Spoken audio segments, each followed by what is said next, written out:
A man was blocked by a mysterious barrier. He first backed up to a distance of 10 meters from the barrier and then called out the woman inside. The man claimed that he was too hungry to move and asked her for some food as charity. The kind-hearted woman, moved by his plight, quickly fetched food for him. She then stepped out of the barrier, ignoring her husband's warning, unaware of the danger that was lurking. As the woman poured the food into her bag, the man secretly released a dark spell. Suddenly, many black tentacles sprouted from the bag and started crawling up the woman's body. By the time she realized what was happening, it was too late. The black tentacles quickly covered her entire body, and under the control of the man's dark magic, she was bound and floated in midair. The man, having achieved his goal, no longer pretended and discarded his tattered monk's robes and the red mark on his forehead. Even the biceps on his arms had become more muscular. Next, the man's disheveled long hair was transformed into a style shortcut. In an instant, the originally scruffy, bearded man turned into a tall and imposingly handsome man. Suddenly, a swarm of bats appeared in the sky. Then, a bat flew over and landed in front of the man, as if welcoming its master.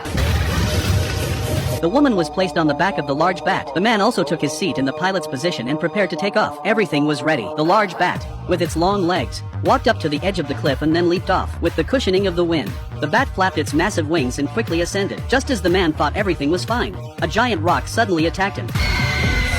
He quickly dodged to the side to avoid its sharp claws and then quickly created some distance between them. The man originally wanted to rely on speed to shake it off, but he soon realized it was impossible because the speed of the rock was even faster than that of his bat mount. The man could only use his skilled driving techniques to try and shake off the great ping bird. It suddenly dropped its flight height and then quickly rose again, and sure enough, the great ping bird was unable to react in time and its body was blocked by the branches. However, before the man could pull away, the great ping bird caught up again. At this point, the woman had woken up amidst the turbulence and, seeing her companion the great ping bird coming to her rescue, she was filled with excitement, but she was also filled with worry for its safety. Seeing that the great ping bird was about to free the woman from her bindings, the man lowered their flight height again, making their body closely parallel to the water's surface in an attempt to use the splashing water to interfere with the great ping bird's flight. But it didn't have any effect at all. The great ping bird was like a homing missile, and no matter what methods the man used, he couldn't shake it off. Frustrated, the man decided to give it a taste of its own medicine and, when the great ping bird came close again, he reached out and grabbed it. Following it, he dragged it to the halfway point of the mountain, then forcefully threw it down.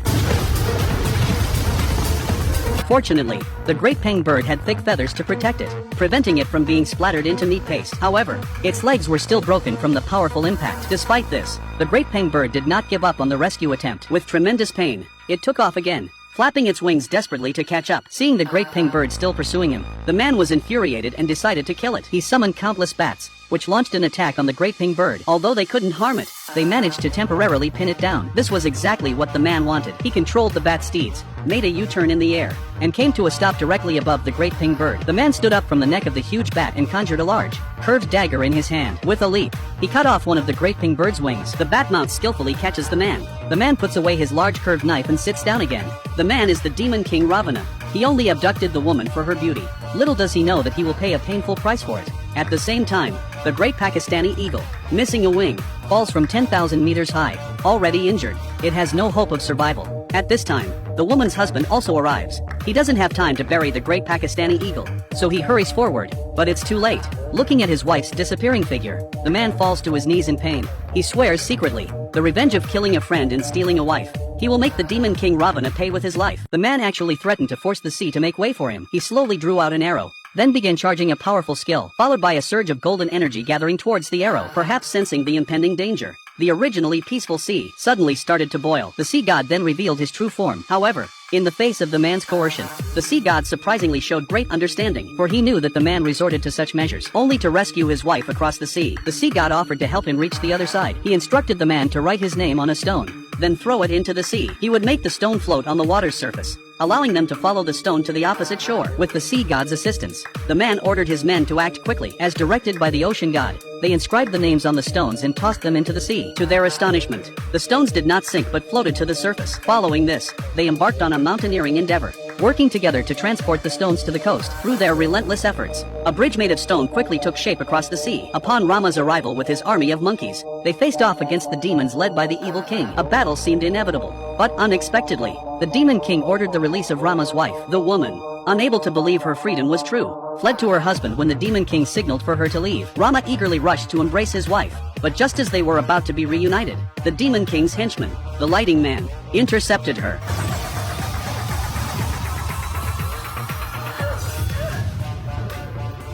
Enraged, Rama charged towards them. The lightning man left the scene at lightning speed. Rama rushed forward and embraced his wife, tears unable to help but well up in his eyes. Yet just as Rama was at his most heartbroken, his wife, who was supposedly on the brink of death, suddenly revealed a chilling smile. To Rama's utter shock, she then transformed into a magical soldier.